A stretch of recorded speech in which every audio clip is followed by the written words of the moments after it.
All right, my name is Martin. I've been working here at Body Dive for next month 24 years. I've been pretty much my whole life here on the island, except going back to Holland for my education. I did like 6 years back in Holland and back to the island. So that's my background, and I would love to give you more details about Bonaire and Body Dive Resort in general. So we're going to start with this presentation.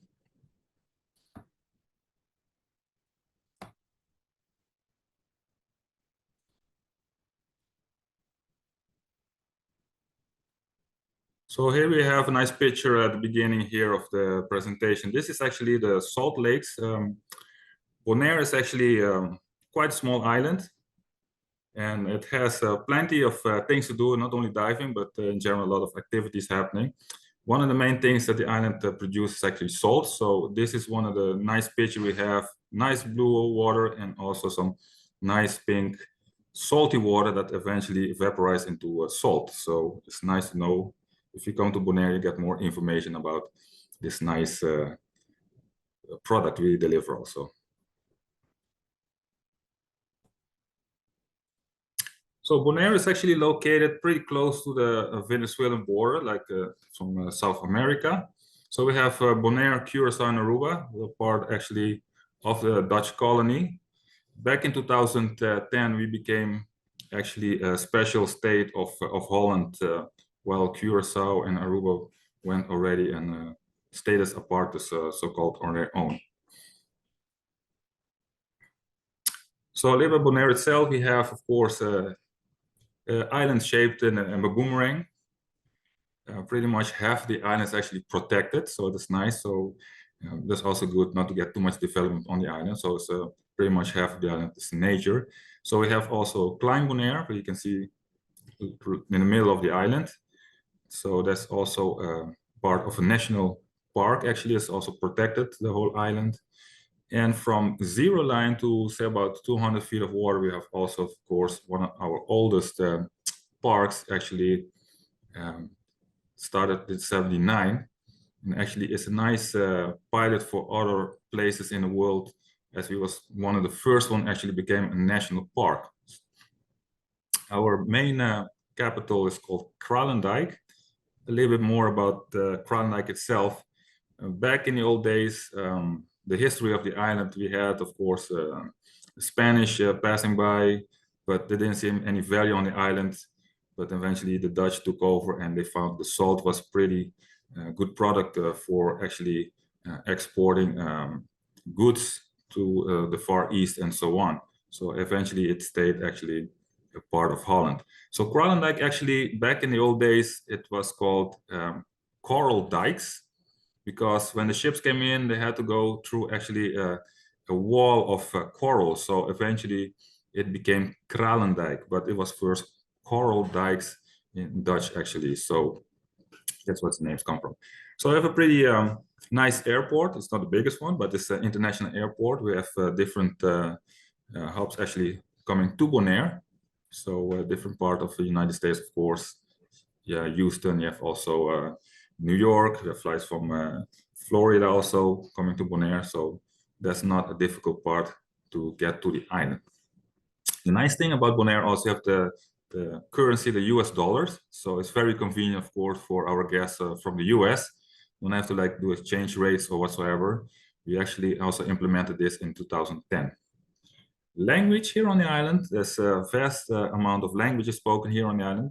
The local language itself is Papiamento. That's actually a mix of Spanish, Portuguese, whatever we could not find was Dutch, and eventually also English. So also, of course, we have the Dutch language very much spoken here on the island, especially for education-wise. We use the Dutch language as main language here.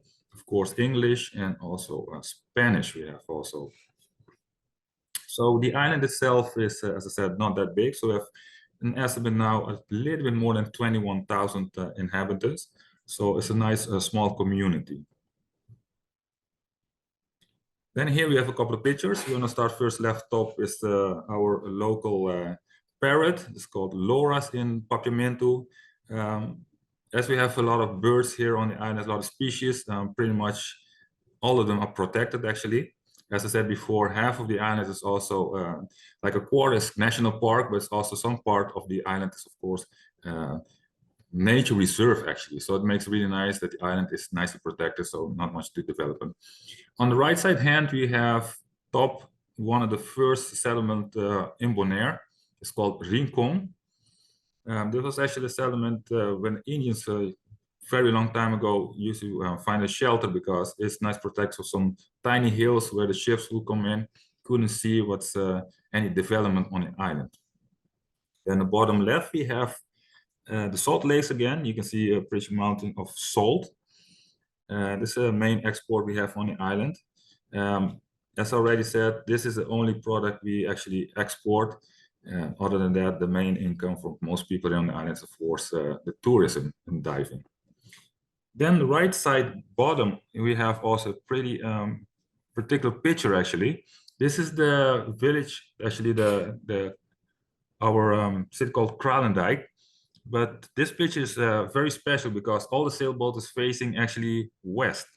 And normally the island is actually, this side is sheltered by wind coming from the right side to the left side. So the boats all like this, pretty much no wind. So you can see here the boats are in completely different direction where it's normally not. So normally the boats were facing from left with the bow to the right.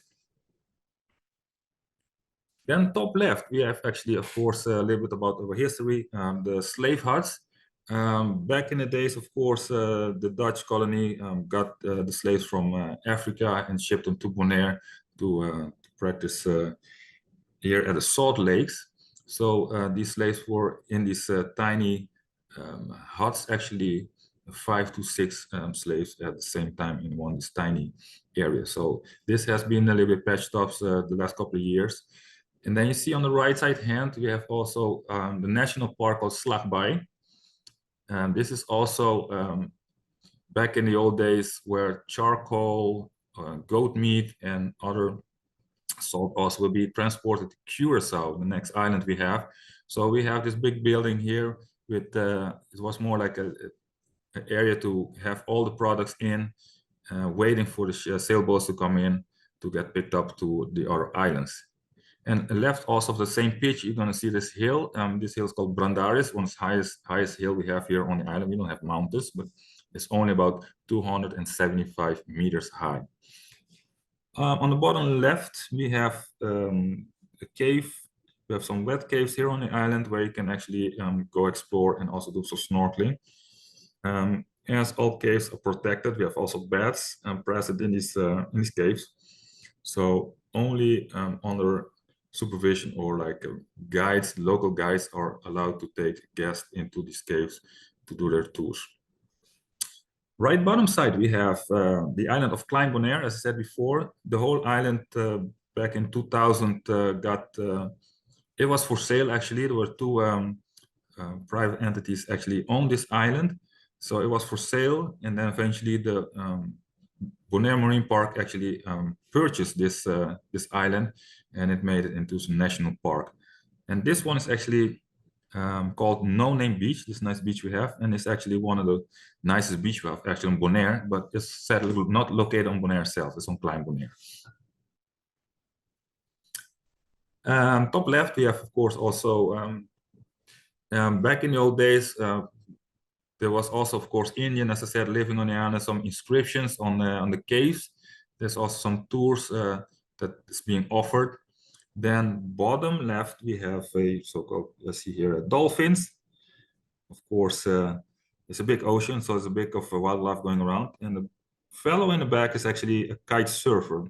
So Bonaire is also lately known for windsurfing and kite surfing, but really there has only a specific area where you can do kite surfing actually up south, also where the Salt Lakes is located. Then in the middle we have a windsurfer. Bonaire in the past, of course, has been in the news for people actually in the top ranking of windsurfing actually, because the island itself have a bay called Sorobong, and Sorobong is nicely a shallow area where the windsurfing actually practice this sport. So a lot of training happening, a lot of international participant actually come especially to Bonaire actually to do some training, as Bonaire is known also for the trade winds. So it's nice winds actually to practice this sport.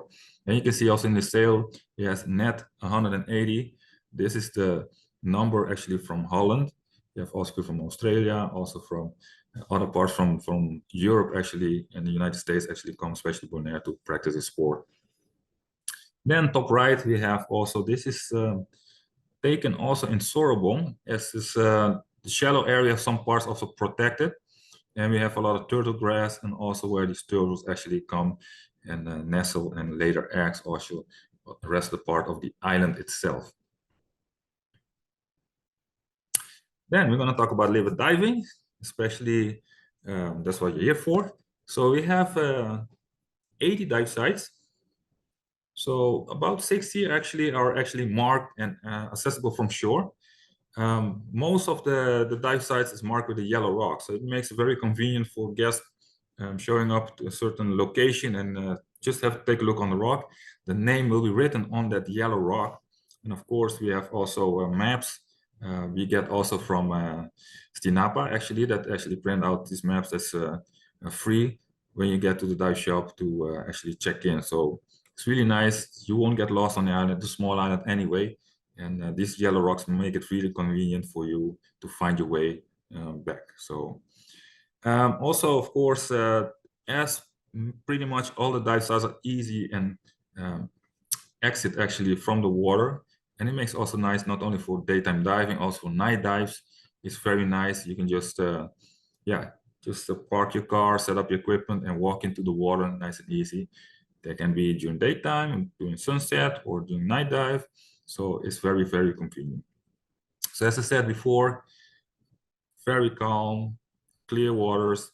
As the island is actually sheltered, the west side of where all the dive sites are located, that means the wind has little effect actually while you're going out to do shore diving. Yeah. Also, Bonaire is actually known as worldwide as being the capital shore diving of the world. So it's nice. You just have to, and it's not much current. You just get in the waters. Also, some dive site has a yellow buoy where actually it's a mooring where boats also can moor actually, as all boats are not allowed to anchor actually, as everything is protected. So it's nicely that you have a mooring for all the dive boats to actually moor on a line. Stuff to find on Bonaire is actually really, you have to go for the smaller stuff. You have a nice reef. The thing is, some people will go out and go to the drop-off and swim to the left or to the right as fast as possible, come back. Bonaire, actually, you have to go slow. Yeah, to begin with, you have nice reef. If you go slow, you're gonna find stuff more easily. Some people just go out and just stay on the drop-off there and just look for small critters. So Bonaire is actually not known, but we do see occasionally, for instance, like manta rays, spotted eagle rays you're gonna find pretty much because there's a lot of sand also in the shallow. Stingrays, whale shark has also been seen occasionally. So there's also bigger stuff, but you have to be lucky. You have to be turning your head into the blue at the right moment to see these creatures passing by. Yeah, of course, turtles, of course, abundancy. As I said before, a lot of the turtles come to the island to lay their eggs also. So what we have actually also with the turtle conservation, there has been some turtles has been tagged with GPS, and they go all the way to Panama. You see them go to Cuba, and then come back eventually where they actually was born actually when they came out for the first time to go out to the ocean. So it's kind of very, very nice to see also these creatures coming back to the island. Then we have also two nice wrecks actually. One of them is the Hilma Hooker, located also south, where the Salt Lakes is located. The southern part of the island is actually a double reef. So we have like a drop off, then a sandy bottom, then a second reef a little bit further out with sand in between. We have the Hilma Hooker actually located right in between the two reefs in about 95 feet of water. It's there on the starboard side, and it has the top side actually located in about 55 feet of water. So it's pretty easy accessible dive from shore. There's also 3 moorings which dive boats can go and also do this dive by boat but most people do this from shore actually, because you do a combination actually of the reef itself and also the wreck. So in combination, as it is, some people will go also 95 feet. You know, you like to take your time also in the shallow to off gas, not off gas, but do a longer safety stop for it. So it's nice to hang out in about 15 feet of water or shallower while looking for the small creatures. The other dive site, actually where we have another wreck, is the Windjammer. This one is this wreck went down actually in 2012. It's a sailboat actually, four-master, and it was the load what they had on board was tar, and that shifted actually during a storm, and then it capsized and it went down on the northern part of the island. But this wreck is actually in 160 feet of water. So nowadays we have, as it's actually close to the national park, there's a regulation now is only tech divers allowed to do this dive. So if you, for instance, tech 45 or higher qualification to do dive, you're allowed to do this dive, but you need to be a tech dive for that one. So these are creatures we usually see. Well, frogfish is a very common one that people ask, hey, it's frogfish, but it's kind of peculiar actually that it has a season, because they are, sometimes you see them everywhere and suddenly they disappear for a while and then they show up again. Then we have the top right, you have angelfish here. Also, and this is actually a pillar in the background. And the nice thing about this pillar is actually it's located at the salt pier. Salt pier is actually one of the dive sites, one of my favorites actually, because it's a pretty shallow dive. In the shallow part, you're gonna find turtles actually in 6 feet of water or shallower. And the dive itself, in between these pillars, actually, the pillars contain a lot of nice colors because it's completely grown with soft corals and sponges. And that's, of course, when you're going to find the frogfish and other, of course, fish life also like to hang out in the shadow of this pier, actually. Then on the left bottom side, you can see actually the wreck, the Hooker. That's the stern actually of the ship, of the back side of the ship. You see the left top side is the rudder, and you can actually barely see the propeller. So this is a pretty big wreck. It's about 235 feet long.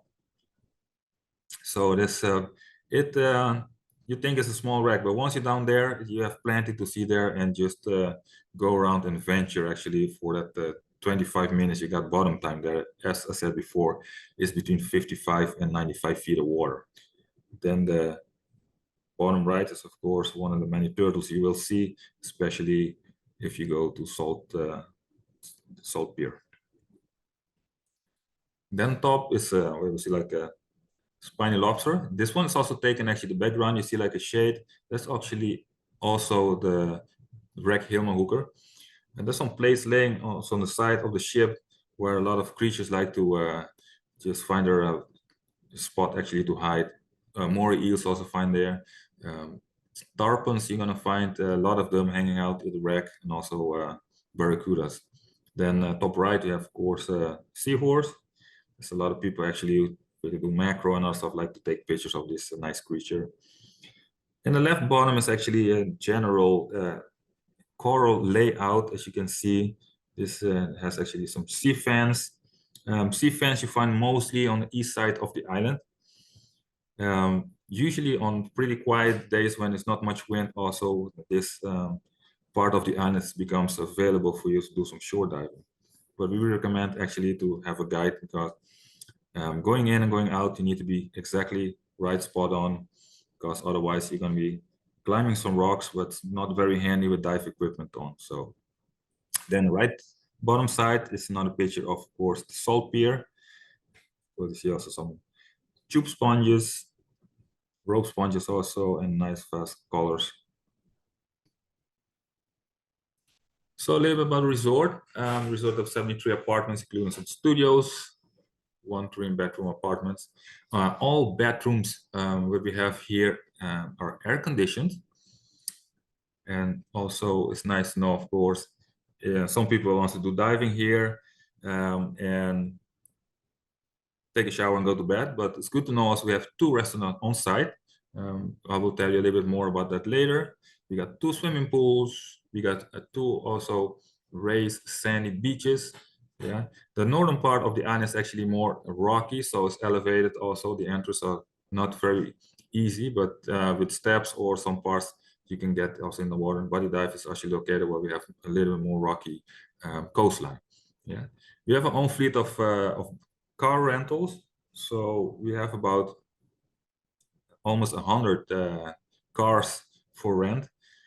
And the nice thing about body dive, actually, we do a package. This is most likely to have like a drive and dive package, and then you can also add on the boat dives. So you get accommodation, your car, transfer from into the airport, and of course your air for the diving for the whole week. And then once again, you can add your boat dives to it if you want to. Most people will go for a 6 boat dive. We have also 9 boat dives, also special occasion. So just for you to know. As Bonaire is being known for easy shore diving, the drive-through is a nice asset, of course, for you to get your pickup truck, go to the drive-through, collect your tanks, put the equipment in the back, and off you go for your diving. Yeah. Then, of course, coming back to the boat dives, we have 6 custom dive boats. They're all Newtons, custom made, 36 footer. We have also 42 footers. So very convenient for smaller groups or big groups. The biggest amount, actually the capacity of the biggest boat is about 40 divers, but we like to limit it actually to less.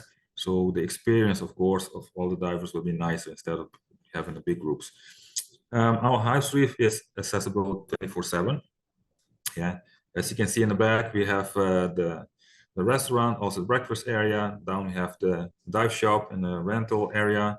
The dive tanks are right there. The steps is right there. Just a matter of a couple of feet away, you set up your equipment and you just make a chance ride off, or you use the steps to get in the water.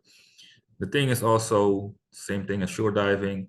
You can do daytime diving, or you can do night dive, early morning dives. I come to work sometimes at 7:30 and I see people just out of water already, rinse the equipment, say, hey man, I'm in at 5. It's very, very, very easy.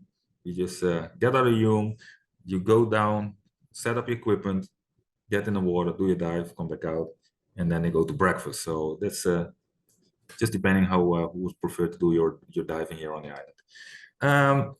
We have a multilingual professional staff, of course.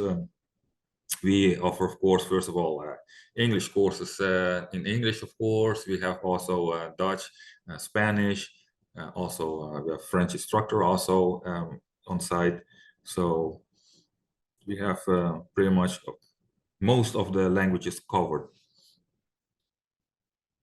Here we have a picture actually of the dive shop itself. Everything in yellow is actually body dive resorts from halfway to all the way to the right. These are all the dive boats we have. So for instance, the boat in front here is capacity of 24. We usually do not take more than 12 to 14 on one of the boats to make it nice, comfortable for everybody to have a nice experience. Yeah. There's also, see in the back, there's 2 docks actually. This is where you can do your joint ride and get in the water. Also, the reef is right in front there. Underneath the boat is actually where the reef starts in about 15 feet of water. So you don't have to swim too far to get your dive experience in deeper than 15 feet of water. Martin? Yes. We're just running at 4:45 right now. So okay. We have a tight schedule that we have to keep. Is there any one last thing you would like to add to your presentation? We had a couple questions, but it looks like our staff answered them for you about turtle season and the helmet hooker, if it was sunk on purpose or not. It looks like we got those questions answered. Anything else you'd like to add? To add on this is actually the rooms. It's pretty easy. The voltage here is 110 also. So when the charging stuff, you can bring your own same. We have the same outlets you have in the United States.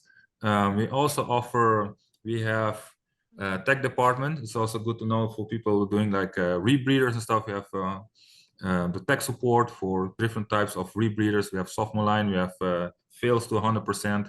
Also, what we have is reef renewal. Actually, in the front of our house reef, we have a coral nursery. We started in 2012. We offer also this course. Of course, it's a day and a half. And then we have what else we can add.